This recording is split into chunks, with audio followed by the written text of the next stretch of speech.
It's finally time to meet up with everyone!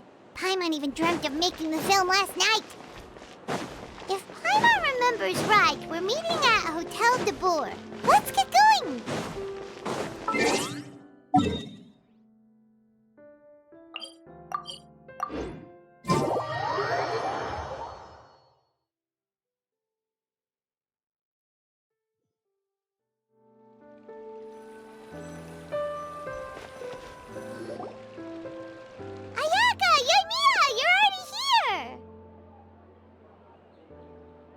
Good morning.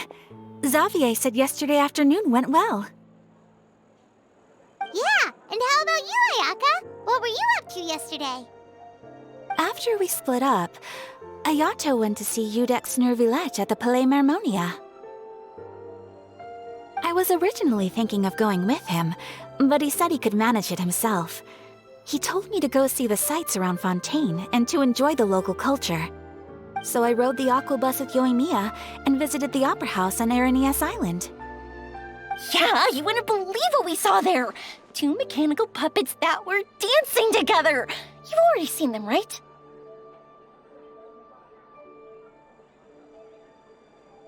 Yeah, those two! Amazing, aren't they? We sat and watched for quite a while. It was mesmerizing. Like we could keep watching them forever. Oh, it was the same for us the first time we saw them, too! Afterwards, we went swimming at the beach! Well, diving, to be exact. It was the first time I ever breathed underwater! I held Ayaka's hand and we counted down together. 3, 2, 1, and then splash! We were beneath the waves.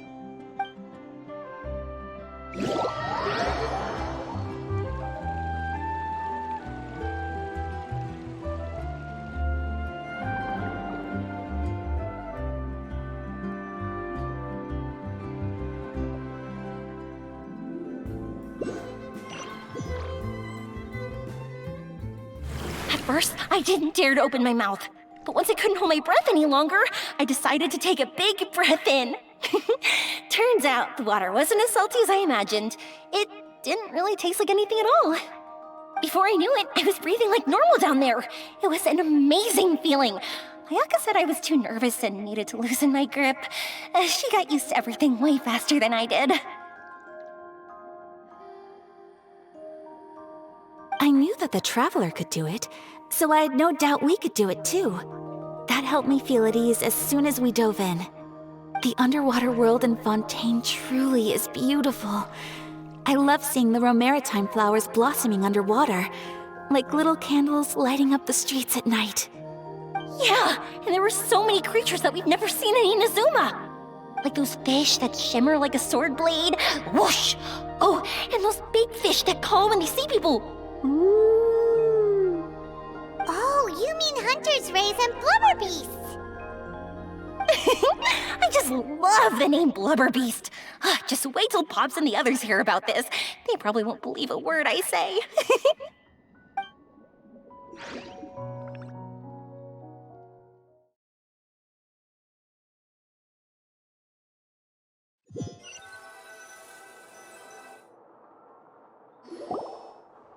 Yoimiya was down there for quite a while. It was dark before we finally rode the aqua bus back to the city. I figured she'd want to sleep in today. Yeah, even I was worried that I wouldn't be able to get up. I still felt like I was drifting in the waves when I went to sleep last night. But as soon as I woke up today, I remembered that we'd all be shooting a film together, and I was ready to go. Speaking of the film, where's everybody else? My brother and Xavier were speaking to the restaurant owner about using the place as a filming location. They should be here soon. As for the others, We're here. Please excuse my tardiness. I just finished the Special Patrol's 6-mile morning jog. Wait, 6 miles? I'm so tired. I heard you all chatting, so I decided to come down. I sure could use some of that endless energy everyone else has. Good morning, everyone. Boarding. Can someone fetch me a cup of coffee? More milk, hold the sugar. Sure, I'd be happy to do that for you. No, you can't go anywhere. Please, have a seat over here so I can get started on your makeup. The last thing I want is coffee stains on my costumes. I can get the coffee. It's the perfect job for an assistant.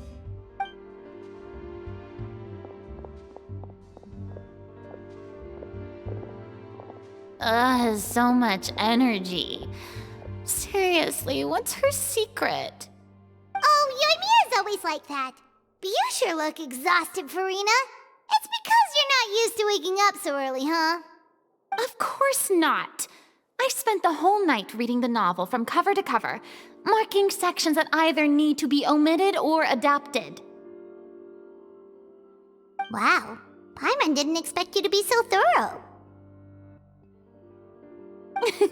Well, I was the biggest star in all of Fontaine after all. It takes more than just a pretty face to earn a reputation like that. I know how to get serious when the situation calls for it. I went all out when I was acting as an Archon, so why wouldn't I do the same for my own life? Here's your coffee, Director Farina.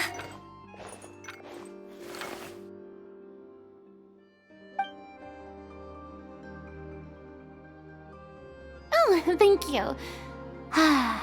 The sound of being called director and the aroma of coffee feels almost as refreshing as hearing the birds chirping in the morning. It seems everyone has managed to arrive on time. We've reached an agreement with the restaurant owner. We are free to use the second floor to shoot our film. Really? That's great! He is really looking forward to our film, and hopes that providing his restaurant as a filming location will attract more customers. Well then, Mr. Xavier, I'll leave the rest to you. Okay, thanks. First, I'd like to introduce our new members. This is our prop manager, Veronique. She'll be in charge of all the film's props and items. And this is Bonneau, our lighting technician. He'll be in charge of lighting and illumination to set up each scene's atmosphere. Wow, sure feels like we have some real professionals joining the crew now. First of all, please allow me to first express my sincerest gratitude to everyone in the crew. When my investor informed me yesterday that he wouldn't be able to provide the funds, I really thought that this was the nail in the coffin for this film. I had no idea that I'd find so many people willing to help me on such short notice. Thank you. Thank you all from the bottom of my heart. No need to be so cordial, Mr. Xavier. We're all honored to be a part of this. Your works made a profound impression on me when I saw them back in Inazuma. I am sure that someday, this film will be remembered as a prime example of cultural exchange between Fontaine and Inazuma. Yes, the story is the reason I agreed to join. I can't bear to even imagine what this film would look like without the very best director. Anyway, I would like to make a promise to everyone that as the producer of this film, I'll do whatever I can to ensure that everything goes as smoothly as possible. This is not just my film. It also embodies the thoughts and feelings of every person here, as well as the endless effort we are about to pour into it. So, without further ado, the Two Musketeers will officially begin filming now! You may take it from here, Director Farina. All right, listen up, everyone.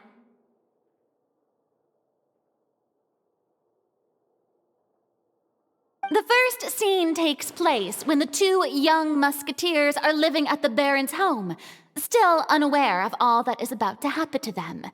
We'll need props and lighting to set the scene. Our lead actors can go get their makeup done, and extras, please take this time to go over your positions. Whoa, seems Farina's really kicking things into gear as the director. Is everyone clear? I don't want anyone traipsing around the set like umbrella finches. All right, Cameras will start rolling as soon as the set is ready. Let's make a film that'll make some serious waves in Fontaine. Not the kind of waves that drown people.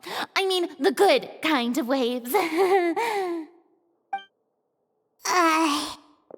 like she's still a bit traumatized by that. Anyway, let's go see if there's anything we can do to help.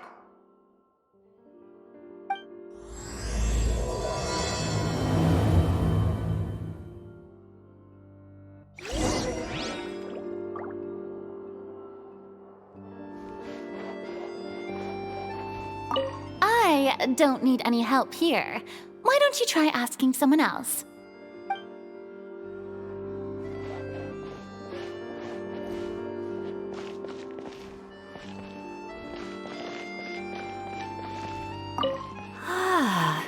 So this is what a musket looks like. Not exactly.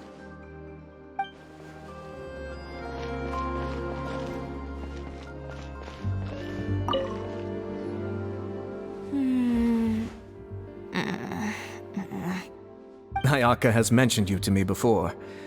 She said that you two were great friends when you were kids. No talking. I'm thinking about how to do your eyeshadow. Ah, yes. To help me really look the part. To achieve a more young and naive look for this scene. Are you saying the wrinkles around my eyes are too deep? You just have too much of a calculating look in your eyes. You sure don't mince your words. It seems you really haven't changed much. Quiet.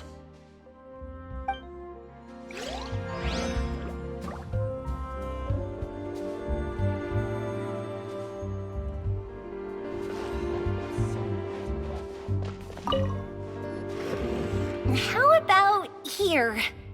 A little more to the left. You got it. Hey, Yoimiya, do you need a hand? No, I'm fine.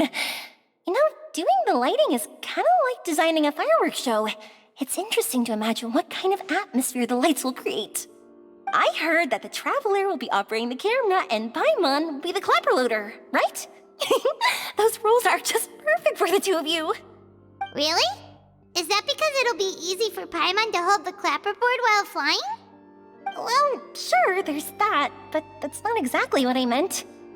I just think that after all your journeys together, you two must have developed a super close bond and just naturally know how to work with each other. If I'm not mistaken, the director will want the cameras rolling as soon as the clapperboard goes clack.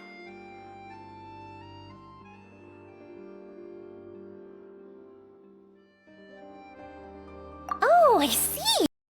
It's amazing to see the magic behind filmmaking. Yoimiya, we need lights over there too. Oh, on it! I've got to get back to work. Chat with you later.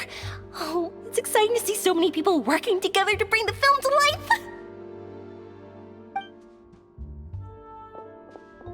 Seems like Yoimiya's really getting into it. But she was right. We do have a super close bond, don't we?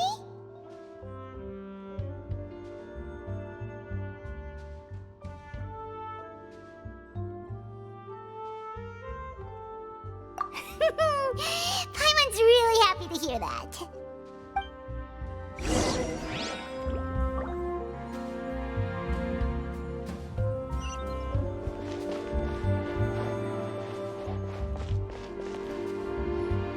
So, this is a real musket? No, it's just a prop weapon. Not bad. Have you seen a real musket before? Only in books and newspapers. I made this one based on the relative shape and proportions I saw in reference images. When we're filming, some special gunpowder will be applied around the muzzle, which will help create the flash and smoke effects of a real gun being fired. Which means it'll be up to the actors to portray the recoil. That's right. The sound effects for gunshots will also be added in post-production. Thank you, Veronique. I think I know where to start now. However, the musket's gears and firing pin could still use some work. Adding some wear on the metallic components will make them appear more realistic. Also, be sure to rub the muskets with some oil each time before we start shooting. That'll give the impression that the firearms have been well maintained. Good point. You seem to know a lot, Miss Chevres. I assume you use these types of firearms on a regular basis? Yes, I perform routine maintenance on my weapons every day. Just like we as people need to eat and sleep, muskets need to be cleaned and maintained. I also perform similar care for my sword every day, and familiarize myself with its shape and weight, to the point where it feels like a natural extension of my body. Yes, this way, our weapons will never betray us in the heat of battle. Yes, well said. It seems we have the same philosophy on this topic. Oh, sounds like they found a common interest to talk about.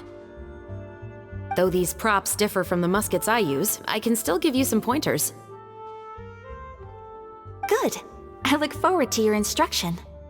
First and foremost, never point the weapon at anyone, regardless of whether it's a real or prop weapon or whether you're holding it or it's on the table. This holds for any time when you're not actively engaging an enemy. Okay, understood.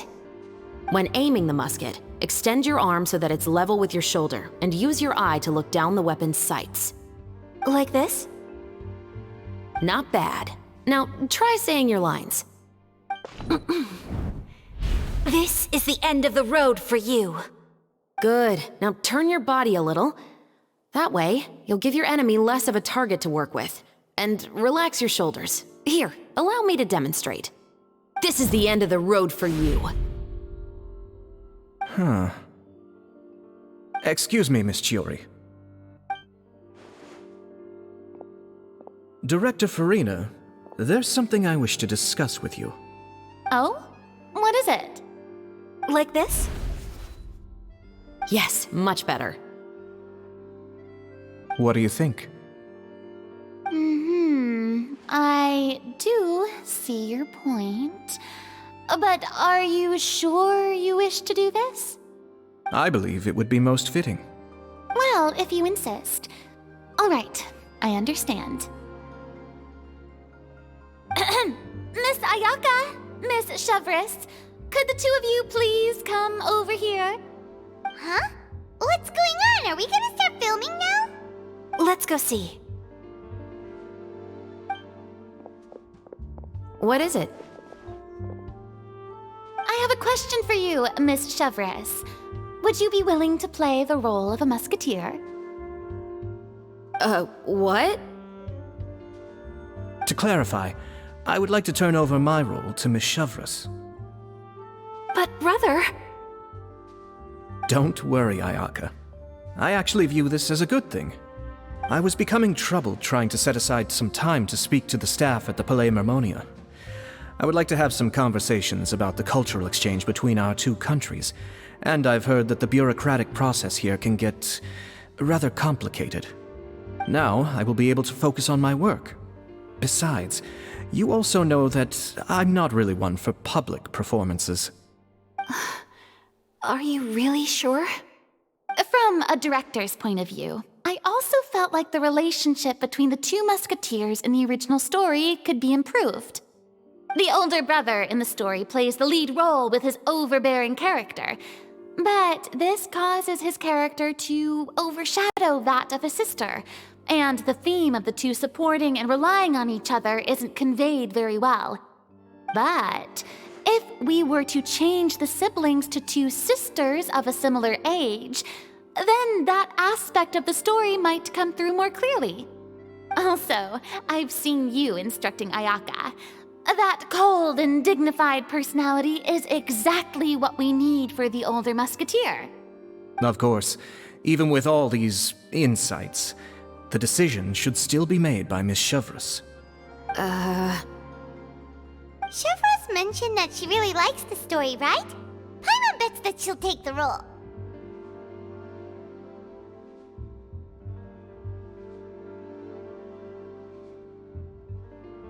All right, I'll take the role. Good. It's decided then.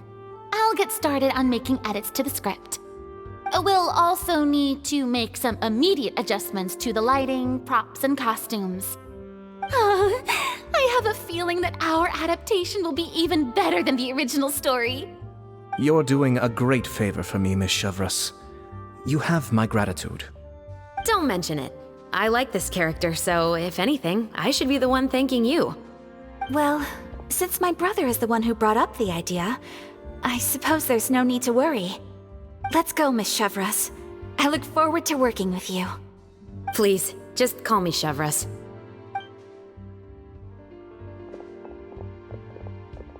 Seems like you're really going out of your way to solve the problem I was having with your makeup. Surely you jest, Chiori. I assure you that I was mostly motivated by a desire to spend more time on formal business. Oh, come on. You really think I'd buy that? According to what I've heard from Ayaka, her brother is someone who can juggle 10 different matters at the same time. I'm sure you have other reasons for backing out. Perhaps. Ayaka always said she wanted to go out and see more of the world, just like the Traveler. But I feel that she needs not only to see other nations, but also to make some different kinds of friends. I think it would be harder for her to make new connections with me constantly by her side. I would like to give her some space. Alright, go on. Spoil her some more. Ayato! It's too bad you're stepping down from the role. Paimon really wanted to see you act as a musketeer.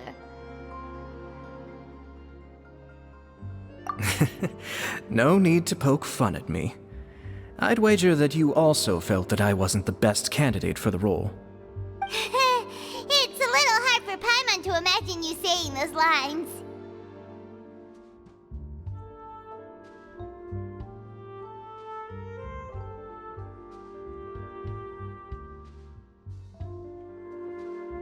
Yes, I've made an appointment to meet some people from the Palais Mermonia.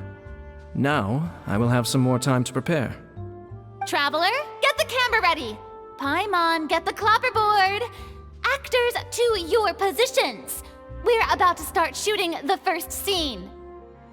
Go on now. And please take good care of Ayaka. Yep, don't worry.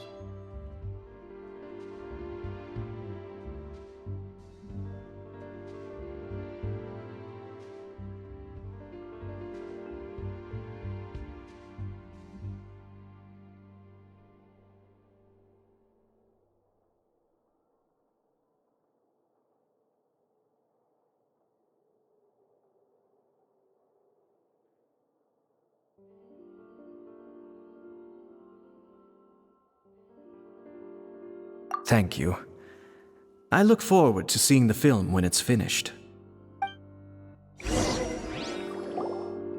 All right, now that we're all here, let me help set the scene for everyone. The first scene takes place when our two main characters are still living at the Baron's estate. They've been ostracized and verbally abused by others in the household, but they still have no idea why. We want to capture how naive and innocent they are despite their pain. Chevreuse will be playing the role of the older sister, Tulip, and Ayaka will be the younger sister, Iris.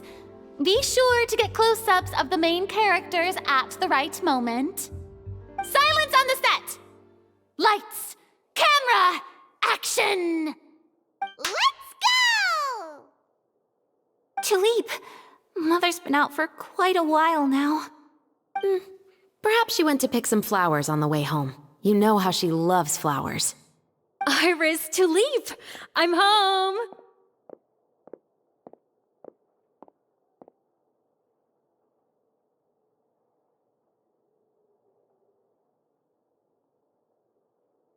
Mother! You were out for so long, we were beginning to worry about you. I'm sorry, but I'm back now, safe and sound.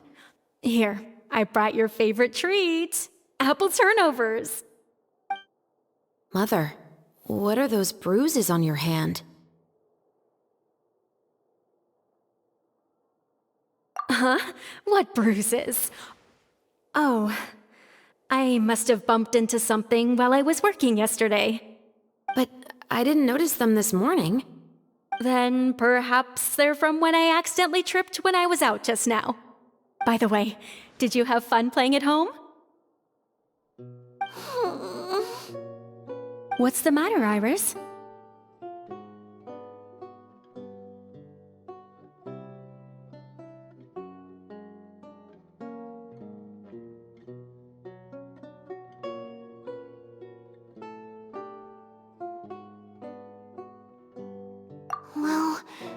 We've realized that no one really wants to play with us.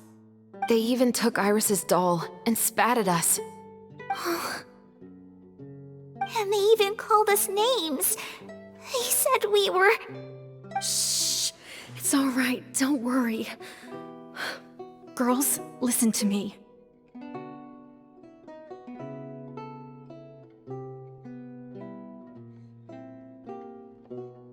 It doesn't matter what anyone says. Don't listen to them. No one can define you with such words. You both have wonderful lives ahead of you. Just like your names. You will both blossom like beautiful flowers. Maybe your time to blossom hasn't quite come yet, but one day, you two will bloom more beautifully than anything else. Don't let the soil you're in now ruin your future beauty. Understand? My dear daughters. And cut! Not bad. The actors' emotions were all on point. Let's keep that take. Also, if our clapper loader could avoid shouting at the start of the scene next time. Oh, got it. Great. I was a little worried that my nerves would get the better of me. What about you, Chevros? I felt fine. The lines weren't too difficult at all. Seems like Farina must have adapted the role nicely. You two were great. I couldn't tell it was your first time acting in a film. You should have more confidence. Thank you for your encouragement. Positions, everyone! We'll move on to the next scene after we try a few more camera angles.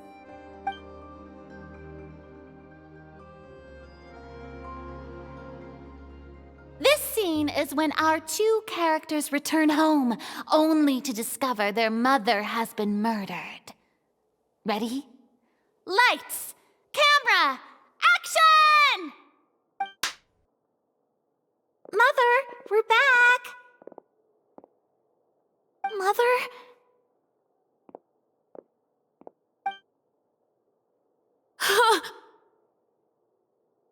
What's wrong, Tulip? Iris, stay away! Huh? Why? What's... Mother! Mother... She's...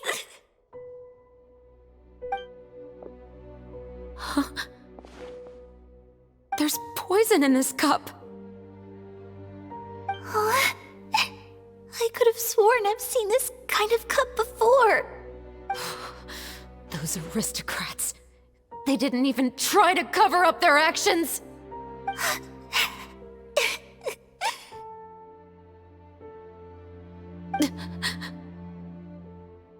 Iris, we need to leave this place. Leave? But now that Mother is gone, where can we even go? Anywhere. All I know is that we can't stay in this house. But are we just going to let them get away with this? We'll have our revenge, I promise you. Just not right now.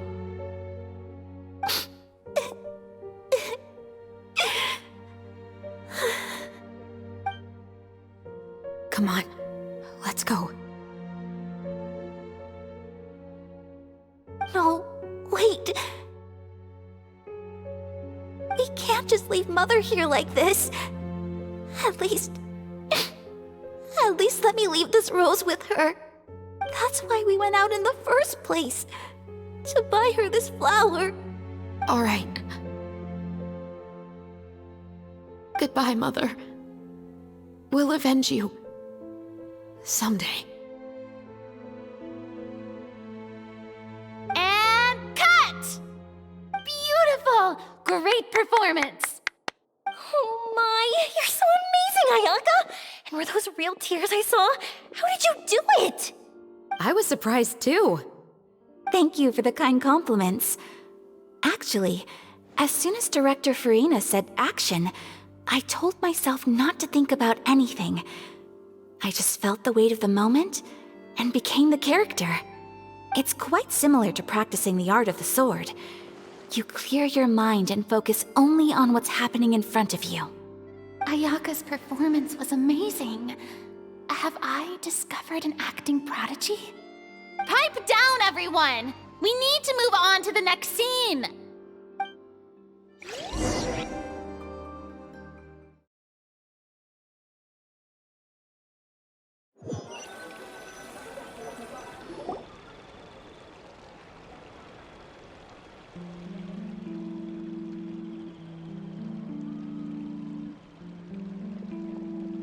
Huh? Are we done already? But Paimon wants to keep playing with the clapperboard. How do you feel, Traveler? Is your arm sore from holding the camera all day?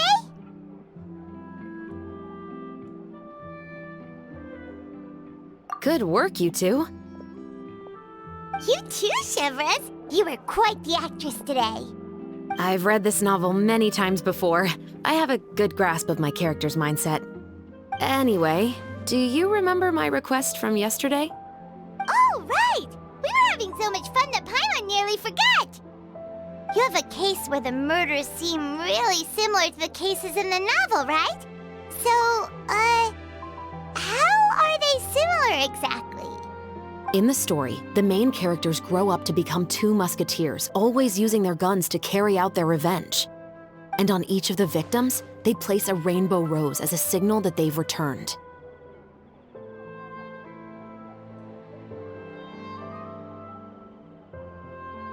Yes, that's correct. We found rainbow roses just like in the novel.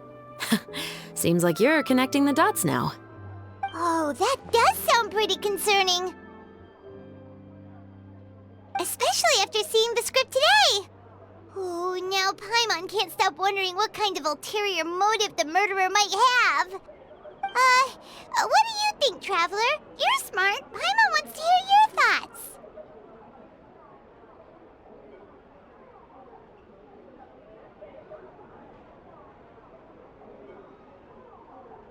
Good.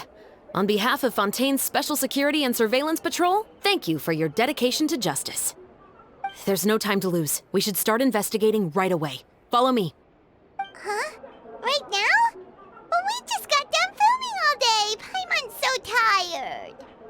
The most valuable intel always comes after nightfall. They are like small, remote islands in the middle of the sea. If you don't stay vigilant, you will pass right by them in the fog. That's how one of my favorite books always puts it, at least.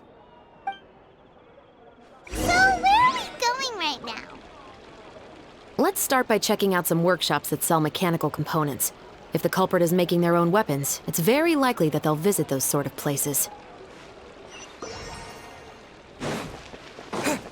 Behold!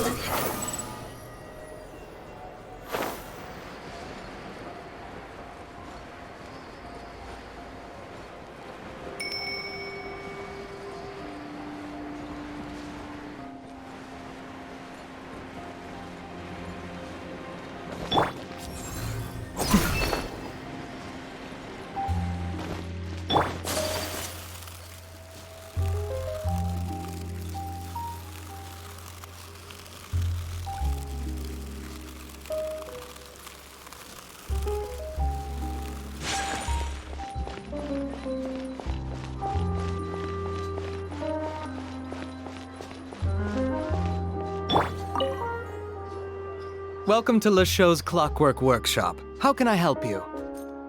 Hello. I'd like to know if anyone has purchased some special components lately. Special components? Sorry, could you be more specific? I mean the kind of components that aren't typically used for clockwork toys, but for firearms. Huh? For firearms? No, we don't sell those sort of things here. Don't misunderstand. I'm not here to cause any trouble. We are merely investigating a case, and we're hoping that you could cooperate. Well, to be completely honest, I'm not even sure what kind of components that would entail. Has anyone ever purchased components here as an individual rather than on behalf of an organization? We have a lot of customers who buy toys, but those who buy components are all regular customers who buy in bulk on behalf of their organization. Is that so? I understand. Thank you for your cooperation. You're welcome. It's the least I can do.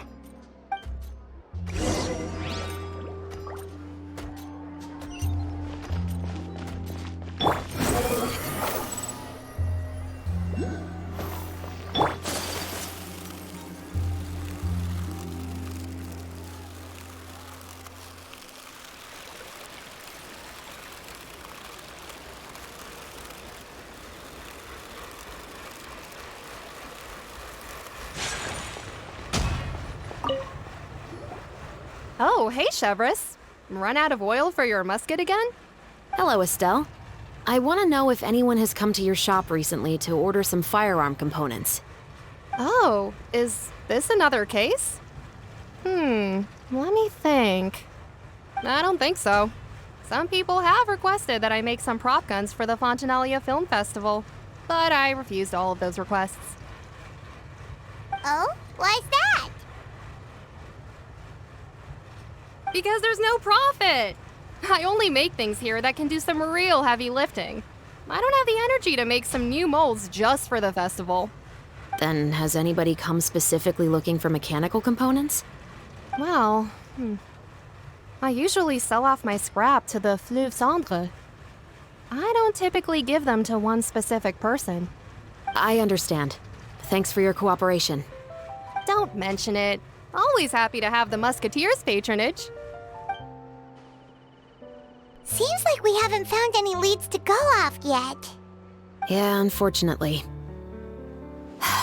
All right, let's head to Fleuve Cendre next. Huh? Are you sure? People might not be so thrilled to see the captain of the special patrol there. You think so, huh? Then I guess you don't know. Huh? Know what? That I grew up in Fleuve Cendre.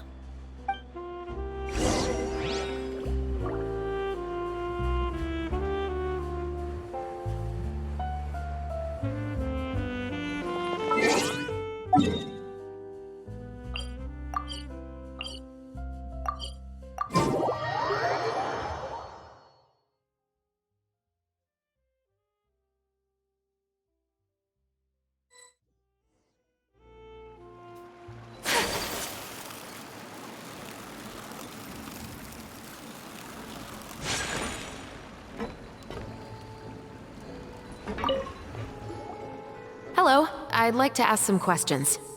I don't know anything. Don't worry, I'm not here to arrest anybody. You say that now. It's the truth. Here, take this as my guarantee. Wait, did Paimon just see what she thinks she saw? Is the captain of the special patrol bribing a citizen? Seems you're different from the other guards.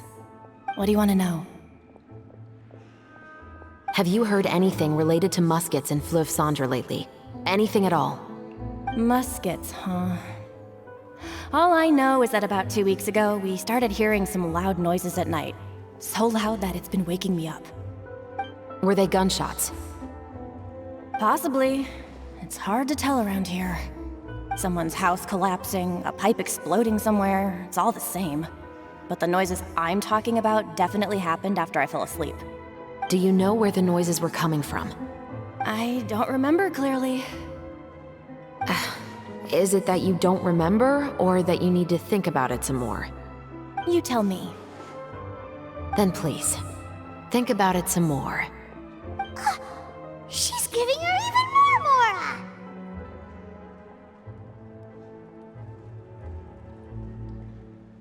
The noises came from the end of the Southern Waterway.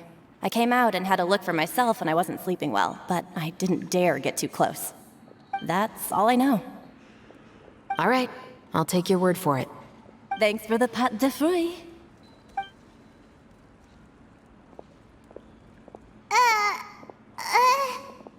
No need to be surprised. I grew up here, remember? I know how to get people around here to talk.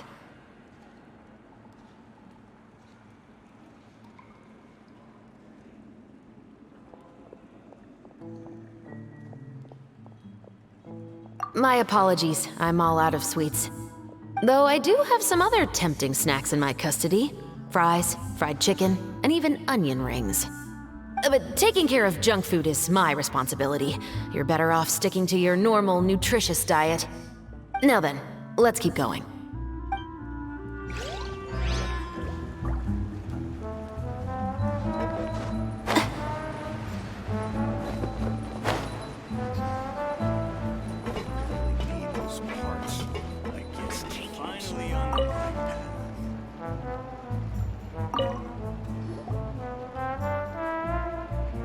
It's been a while, Tetro. Please, just get on with your request. I want to know if you've heard anybody talking about muskets lately. Information isn't free, you know. I've heard that bandits have been extremely active in the countryside recently, and they've been affecting the delivery of goods to Poisson. I can allocate some more manpower to help out with that problem. What do you say? You're still as helpful as ever. One of our men got drunk at dinner about a month ago and lost his gun. 3 days later, it turned up in the corner here. What's weird about that? He just forgot where he put it, right? This is Fleuve Cendre, my friend. Anything of value left in the tavern won't ever make it to the next day. But that gun turned out to be an exception. It didn't get any new wear and tear on it, and didn't even appear to have been fired. We were quite mystified as to what could have happened. I suspect it came back because the weapon was already known to the guards. You mean, a criminal was afraid the Marechaussee Phantom would use the shot marks to track them down? Maybe. But if that's the case, the culprit really took great care to avoid getting caught. I didn't say anything about a criminal. In Fleuve Cendre, knowing who was killed is as easy as knowing what clothes you're wearing today. It's the guy living in the east side, isn't it? I've never liked him. Every time he's here, he just orders a drink and sits there with a nasty look in his eyes. So, who was the one who lost the gun in the first place? Don't bother. Even if you ask, he wouldn't admit to owning a gun to some strangers. Not to mention the captain of the Special Security and Surveillance Patrol. He's right. I know you grew up here, HoYoverse. Even though you're on good terms with the Spina, you've still been gone too long. Not many people know you here now, and a lot of people don't like the Special Patrol. I know. So take my advice and don't show your face too much around here. It's for your own safety. I'll come and go as I please, and I'm afraid I'll be appearing more often due to my work. All right. Don't say I didn't warn you.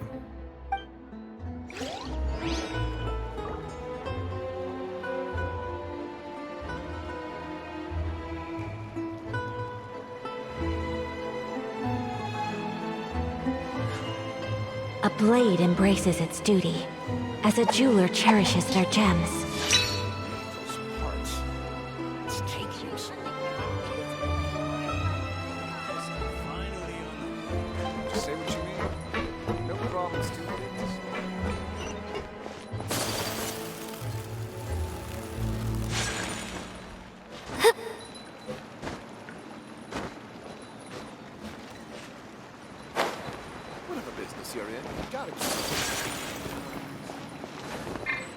The wind rises.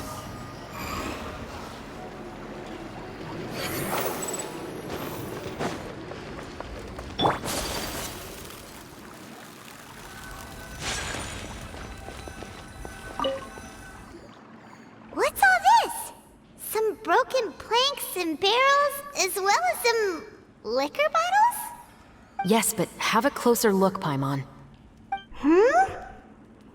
Even though somebody has purposefully tried to clean them up, these are obviously marks from musket bullets.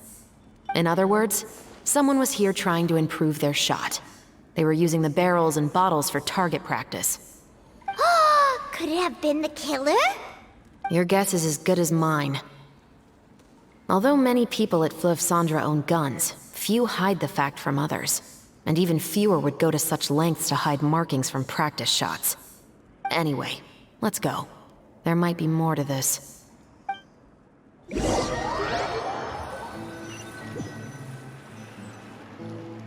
Seems like that's all we'll be able to uncover for today. Paimon feels like we managed to learn a lot more here than up on the surface. Yes. Assuming that everything we found is indeed connected to our suspect, then their timeline was probably something like this. A month ago, our suspect found a gun and took it home to disassemble it. Once he'd figured out its mechanics, he brought it back. In the following weeks, he used some parts to create his own makeshift musket and took it to the Fleuve Cendra for target practice. Then, a few days ago, he found his target and carried out the murder. Once the deed was done, he left a rainbow rose on the body, just like the scene in the novel. That all makes sense to Paimon, but we're still no closer to figuring out the killer's identity. The deceased was a resident of Fleuve Cendra. It's said that he was a poor, solitary man.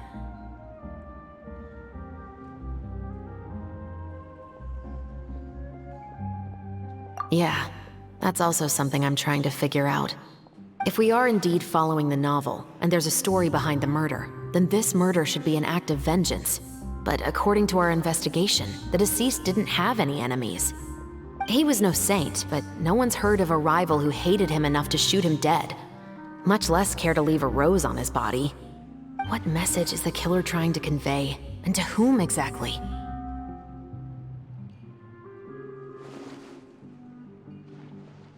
We've thoroughly investigated that possibility.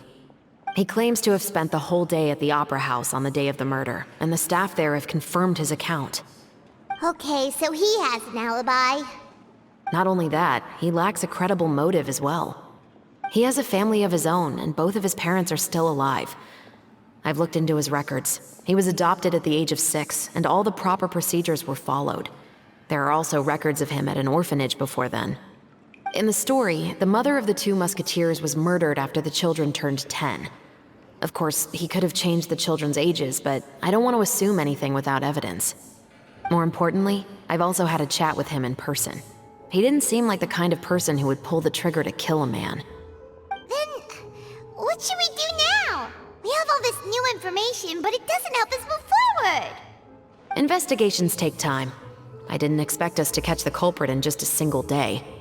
How about this? Let's spend the next few days filming with the crew. We can continue the investigation once we're done with the film. I'm sure that given time, new leads will present themselves. Wait, but weren't you saying Intel is like small, remote islands in the middle of the sea just a moment ago? Wouldn't you just miss them if you were to stop looking? Ah, but the book had more than one reference to the islands, Paimon. Oh? What else did it say then? As long as you spend enough time sailing through the fog, you'll eventually come across an island.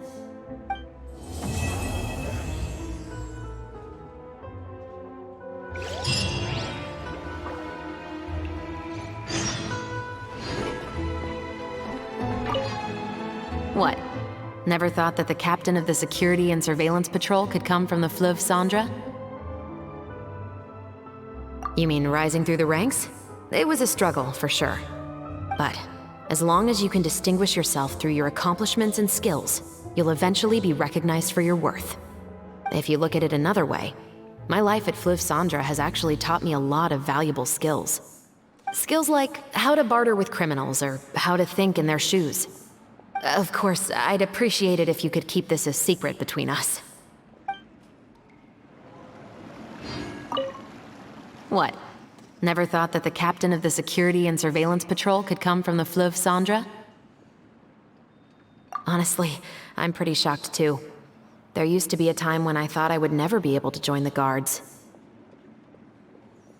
But as long as you can distinguish yourself through your accomplishments and skills, you'll eventually be recognized for your worth.